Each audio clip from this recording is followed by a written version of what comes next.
अऊज़ु बिल्लाहि मिनश्शैतानिर्रजीम बिस्मिल्लाहिर्रहमानिर्रहीम सुब्हानल्लाहि वल्हम्दुलिल्लाहि वला इलाहा इल्लल्लाहु वल्लाहु अकबर वला हौला वला कुव्वता इल्ला बिल्लाहिल अलिय्यिल अज़ीम रब्बि इश्रह ली सदरी व यस्सिर ली अमरी वहलुल उक़दतम मिन लिसानी यफ़क़हू क़ौली अल्लाहुम्मा सल्लि अला मुहम्मद व आलि मुहम्मद वअज्जिल फ़रजहुम। अस्सलामु अलैकुम। वालेकुम अस्सलाम वरहमतुल्लाहि वबरकातुहू। Doctor Mohammad Mohsin Abbas Jafri, civil veterinary अस्पताल चन्नी रोड में हाजिर हैं जनाब। अजकल दो खतरनाक बीमारियां जानवरों के आ चुकी हैं। एक वड्डे जानवरों की बीमारी है, कई छोटे जानवरों की बीमारी है। वड्डे जानवरों की जिहड़ी खतरनाक बीमारी अजकल मौसम दे विच फैली हुई है, उनका नाम है LSD। LSD का क्या मतलब है? Lumpy skin disease. भाईजान,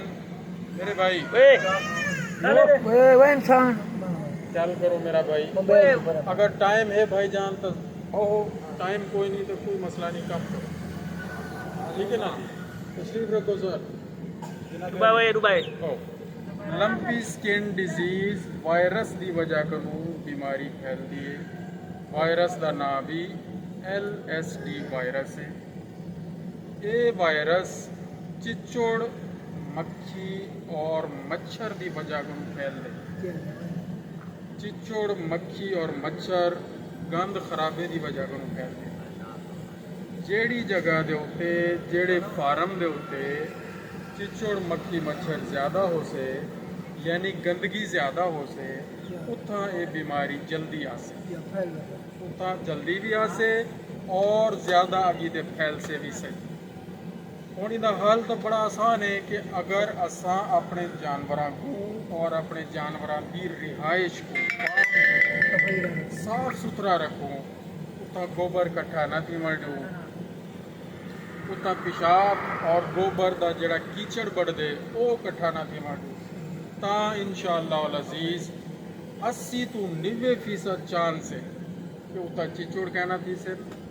और चिचड़ की वजह करूँ बाकी बीमारियां दे नाल नाल ये बीमारी भी कहना थी से, मक्खियां भी कहना थी से, मच्छर भी कहना थी से। तो सब तो पहला काम सारे जिम्मे यो बनते कि असा अपने जानवरों की भी सफाई रखूँ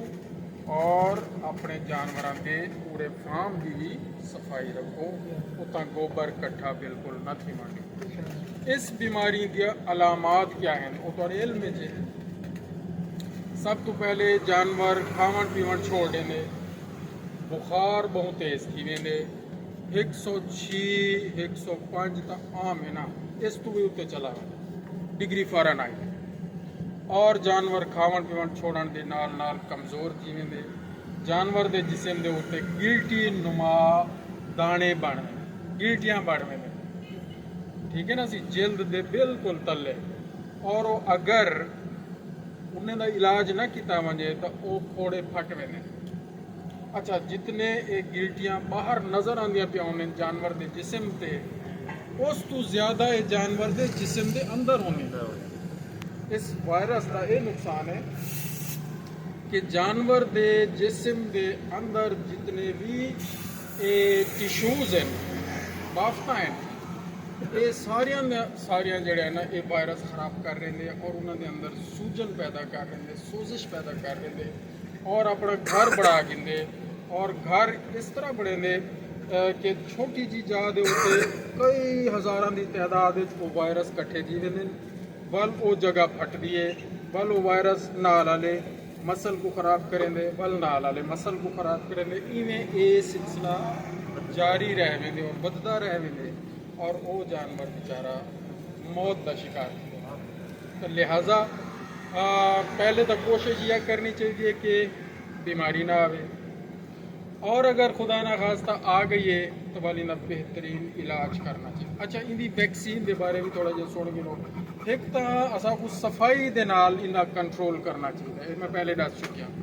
सफाई भी नहीं थी गई थी सकी या सफाई होने के बावजूद भी अगर वायरस आ चुके बीमारी आ चुकी है तो हिफाजती टीका रिंग वैक्सीन की सूरत च लगना चाहिए। यानी रिंग वैक्सीन का मतलब है कि जिथा बीमारी आ चुकी है उनके इर्द गिर्द कम अज कम 2 तो 3 किलोमीटर के एरिए के विच जानवर जितने भी खड़े हैं सारे को हिफाजती टीका लगना चाहिए, वैक्सीन लगनी चाहिए। और उन वैक्सीन का नाम भी LSD वैक्सीन है। LSD वैक है या लंपी वैक है, मुख्तलिफ नाम है। कोई तुर्की की बनी हुई है, कोई इटली की बनी हुई है, कोई पाकिस्तान की बनी हुई हो सी, कोई कितों की बनी। बहरहाल लेकिन जड़ा सारा मुशाहिदा है वो ये है कि वैक्सीन जिथा भी करवाई वेंदी पी है ना उतना हतू बीमारी खोलते सामने आ रही, हतू बीमारी ज़्यादा आ रही। उनकी वजह यह है कि क्योंकि हम वायरस फैलिया खड़े, वायरस जो फैलिया खड़े वो बीमारी सामने करना क्या चाहिए। हूँ असा को इलाज वाले पासे तवज्जो करनी चाहिए। और उनका इलाज ये है भाई साहब मलिक साहब, सब तो पहले आइवरमेक्टिन का टीका जड़ा जिल्द के तले लगते चम के तले लगते वो लाना चाहिए। और वो टीका 8वें डी दोबारा रिपीट करना चाहिए, दोबारा लाना चाहिए। दूजे नंबर पर असाको बोरोफिन वाला सिरप सवेरे शाम जानवर को पिलावना चाहिए। उन्हें नाल बुखार कंट्रोल की सिर्फ सिरप नाल कंट्रोल नहीं जिन्हें नाल बुखार वाला टीका भी लाजमी है। अच्छा, बुखार वाले टीके कई तरह के हैं। अगर बीमारी है थोड़ी तो आम डेक्लोरान भी फायदा दे देंगे। अगर बीमारी थोड़ी जी बई वधी खड़ी है तो वाला साकू टीका लॉक्सिन फायदा दे बुखार को घटे। और अगर इस तो भी वधी खड़ी है बीमारी और ज़्यादा छिद्रोड़े और गिल्टियाँ बढ़िया खड़े वाल कीटोजैक्ट वाला टीका फायदा दे। और अगर उस तो भी आखिरी स्टेज तक गई खड़ी है बहुत ज़्यादा बीमारी फैली खड़ी है वाला साकू मेलॉक्सिकेन या फिवोनिल प्लस उनके नाल जड़ा है ना बोरोफिन का सिरप ये चलावना पोसी। और ये बीमारी दा तो 12 दी घिन वेंदी है, इना इलाज रेगुलर करना पोसी ता वन के जानवर बचसी। अगर इलाज दे विच रखना आ गया रुकावट आ गई बीमारी फला आवेसी। इन्हें नाल नाल एंटीबायोटिक भी लावना चाहिए।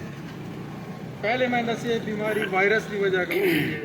एंटीबायोटिक जड़ा होंगे वो बैक्टीरिया के खिलाफ काम करेंगे।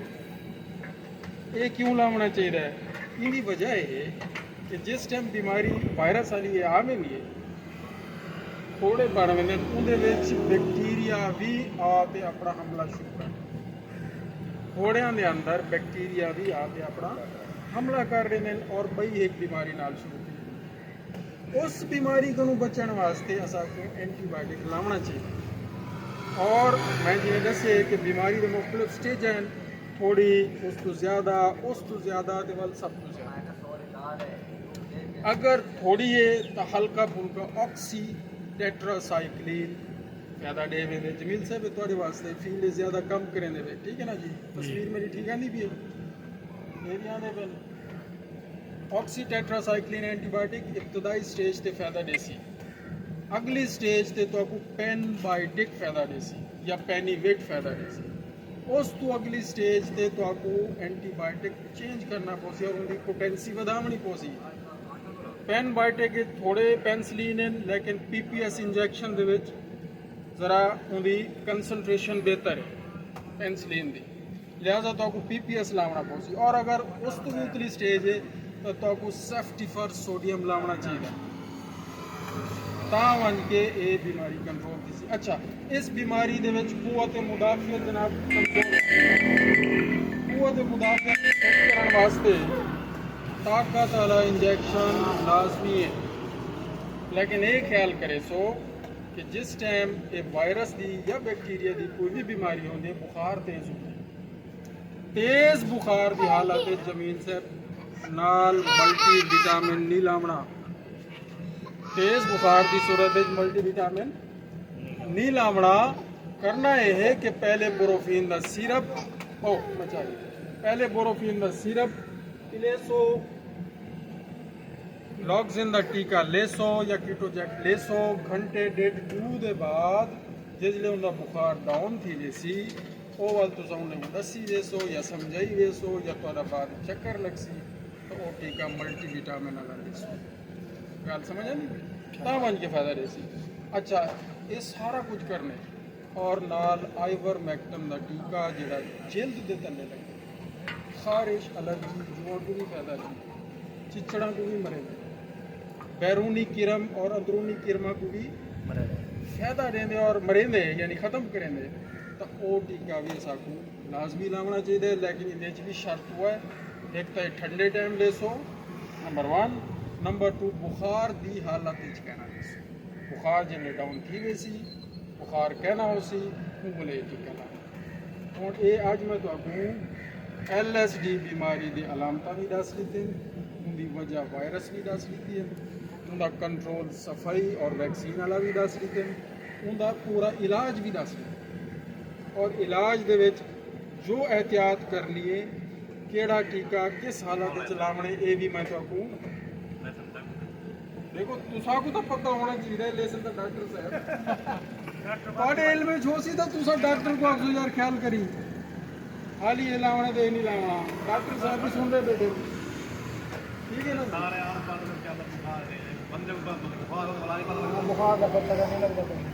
अच्छा बहरहाल डॉक्टर साहब करे से अच्छा एक तो बीमारी बड़ी जानवर वाली थी दूसरे नंबर पे छोटे जानवर मुंह सड़ी वाली बीमारी फैली वो भी वायरस की वजह से फैलती है वायरस को एक किस्म का नहीं हजार तरह के वायरस हजार तरह की बीमारी ये जड़ा PPR वाला वायरस है या मूसड़ी वाला वायरस है या काटा वाली बीमारी भी कुछ ये जड़ा वायरस है ये भी गंदगी का नुकसान तकरीबन हर वायरस हर बैक्टीरिया गंदगी का फैलते ये हर जगह ते मैं मैसेज देना कि भाईजान सारे प्यारे नबी हज़रत मोहम्मद सल्लल्लाहु अलैहि वसल्लम ने फरमाया जो आखिरी नबी है उन्होंने बाद नबी कोई नहीं आना उन्होंने फरमाया कि जनाब सफाई निस्फ ईमान है निस्फ यानी अद्धा सफाई अद्धा ईमान है असल पहले छोटे हासे असल सोचेंगे हासे सारा ईमान नमाज रोज़ा हज ज़कात खुम्स जिहाद अमर बिल मारूफ नही अनिल मुनकर तमाम इबादत वो बैठ और अद्धा सिर्फ सफाई है बहरहाल हक के लेकिन समझ ना आनी और समझ आनी कि सफाई ना होने की वजह कनु हर शर हर बीमारी हर बेबरकती हर नहुसत कर हर अच्छा जितना सफाई ना होवे ना जो भी घंटे बुहारी है सारे बाल बीमारी बहरहाल अल्लाह ताला को अल्लाह माफी देवे बस अल्लाह ताला बेहतर है अल्लाह ताला को ਹੁਣ दुआ करनी चाहिए सवेरे बुहारी मुंह सारे बकरियां थमा सकेंगे ये याद रखो बड़े जानवर होवे या छोटे जानवर अगर तुसा जानवर को दवावण चाहंदो तो सब तो बेहतरीन टाइम सुबह दा सुबह सुबह नंबर 1 दोपहर के टाइम और दिन के टाइम नहीं दवावना कत्ते वेले नहीं दवाना इंसान और शाम के टाइम भी सिर्फ हूँ टाइम दवा सकदो जिसले तो पता है कि हबस कहनी जी जी जी अगर हबस है शाम का टाइम है धूप खत्म थी चुकी है लेकिन हबस है वल भी ना दवाओ टेंपरेचर माल दा हाई चल हूँ बोले टेम्परेचर आई बोले सुबह टाइम दवा गिनो उनके बाद अगर उनका इलाज करे सो टीके लगे सो दवावण के बाद लगे सो टीके और सिरप और दवाई जिस टाइम बंदा इस्तेमाल कर गिने या जानवर को लवा दो उनके बाद कम अज कम 3 घंटे दवावना क्या नहीं होना ये भी नोट कर दो सही है बहुत दवाई और टीका खुद खाओ या लवाओ या जानवर को लवाओ या इस्तेमाल कराओ उन्हें नहीं दवाना बूंदे 3 घंटे तक ना खुद धावने ना जानवर को धावने ना तो रिएक्शन थी सकते आंकड़ा थी सकते कॉलेज थी सकते हां ये सारे मसाइल हैं जड़े थी सकते ये भी मैसेज आ गया और मुंह सड़ी का जड़ा वायरस है ये भी गंदगी को फैल दे और इनका कंट्रोल सब तो बेहतर ही है कि सही टाइम के उत्ते वैक्सीन कराई वजे इनकी वैक्सीन गवर्नमेंट देंदी है तो अस जदा भी आती है वैक्सीन अस करेंदे रहते हैं अगर तुम समझते ले कि वैक्सीन अस पहले कराओ खाली गवर्नमेंट ने नहीं दी फर्ज की तौर तुम पहले कराना चाहते हो तो प्राइवेट तौर पर घिन ते अपने जानवर को लवा सकते ਅੱਛਾ ਇਹਦੇ ਵਿੱਚ ਵੀ ਅਲਾਮਾਤ ਇਹ 105 ਡਿਗਰੀ ਫਾਰਨਹਾਈਟ ਬੁਖਾਰ ਇਹਨੂੰ ਤਾਂ ਇਹਨਾਂ ਹੋ ਸੀ ਕਰ ਇਹ ਡਾਕਟਰ ਸਾਹਿਬ ਹੋਣੀ ਸਮਝਣਾ ਉਹ ਭਾਈ ਜਾਨ गवर्नमेंट देश ਸੁਣ ਉਹ ਤਾਂ ਸੁਣ ਨਾ ਜਿਵੇਂ ਵਾਲਾ ਭੇਜੋ ਪ੍ਰਾਈਵੇਟ ਮੈਂ ਕਿ ਵਾਲਾ ਤਾਂ ਲਾ ਸਕਦੇ सुनता तो बेटी वो प्राइवेट तो ला दे से तो बिया क्या देखने डॉक्टर साहब ये सुन दे करना ਇਹ बेटी ਮੇਰਾ ਭਾਈ सवाल तो जवाब भेज देना बेटी जरा उल्टा ਵੈਕਸੀਨ ਦਾ ਇੱਕ ਸ਼ਡਿਊਲ ਹੈ ਹੁਣ ਅੱਜ ਕੱਲ ਵੈਕਸੀਨ ਚਲਦੀ ਪਈ ਪਿੱਤੇ ਵਾਲੀ ਇਹ ਵੈਕਸੀਨ ਜੋ ਹੀ ਮੁਖ ਸੇ ਵੱਲ ਮੂੰਹ ਸੜੀ ਵਾਲੀ ਆਵੇ ਸੇ ਮੂੰਹ ਸੜੀ ਵਾਲੀ ਮੁਖ ਸੇ ਵੱਲ ਨਮੂਨੀਆ ਵਾਲੀ ਆਵੇ ਸੇ नमूनिया वाली मुख से वल पीते वाली आवे से आते तो बेटी जरा हमसे उधर करवे ना वैक्सीन जरा ना हो तो प्राइवेट कराओ गवर्नमेंट दे शेड्यूल जल्ले ये चीज हो से तो असल होता तो करवे नहीं लाके जा रहे जिस टाइम पई वैक्सीन आनी पी है तो तुसा को ओ ला दो तो वालो तो को अपने तौर से लवावनी पोसी जानवरी ने खावन पीवन छोड़ देंदे यार हिंदी छोड़ के क्या दे बाजू आधे वो आधे हर कोई चलदे फिरदे लाम दे किथे लाम दे घर होवे ना तेरे लाम ਜਿਹੜਾ ਆਈ ਇਹ ਤੇ ਫਿਰ ਲਾ ਇੱਕ ਦੀ ਗਈ घर तो होना ही पहले लाम क्या करन तो होना आधे 7 बजे पहले जुलो तो 11 सारे को वैक्सीन लवाओ तो लगा मेरा सिर तेरे दर्द होता गोली तू गिनसे या मैं गिना था ਸਾਬਲਾ ਦੇ ਅੱਜ ਵੈਕਸੀਨ ਦੀ तो टाइम तू तो उन्हें पूछो डॉक्टर रोज ही तो मैंने जल बुखार में सारी गिनी डॉक्टर को आओ यार मेरा जानवर बीमार जागड़े उन पूछो भी कुना कनेक्टर को यार तो वैक्सीन नहीं है अच्छा सुनो सारे जानवर को टाइम सब कर लियो ਇਹਦੇ ਵਿੱਚ ਇਹ ਕਰਨੇ ਸੀ ਵੈਕਸੀਨ ਕਰਾਉਣੀ ਟਾਈਮ ਦੇ ਉੱਤੇ ਸਾਲ ਵਿੱਚ ਕਮ ਸੇ ਕਮ ਇੱਕ ਦਫਾ ਇਹ ਵੈਕਸੀਨ ਥੀਂਦੀ ਹੈ जी और भेड़ा बकरियां को थी नहीं और अगर फ़र्ज़ किया वैक्सीन भी कराइए वे या नहीं वे करा सकिए या नहीं थी सकी कोई भी सिचुएशन उनके बाद बीमारी आ चुकी है फ़र्ज़ किया तो उनका हल है उनका सही बंदे को तो सही टाइम दे इलाज कराओ उनका इलाज क्या है जनाब अली टाइलोसिन इंजैक्शन या टाइलोपेन इंजैक्शन ये लाना चाहिए ये एंटीबायोटिक लेकिन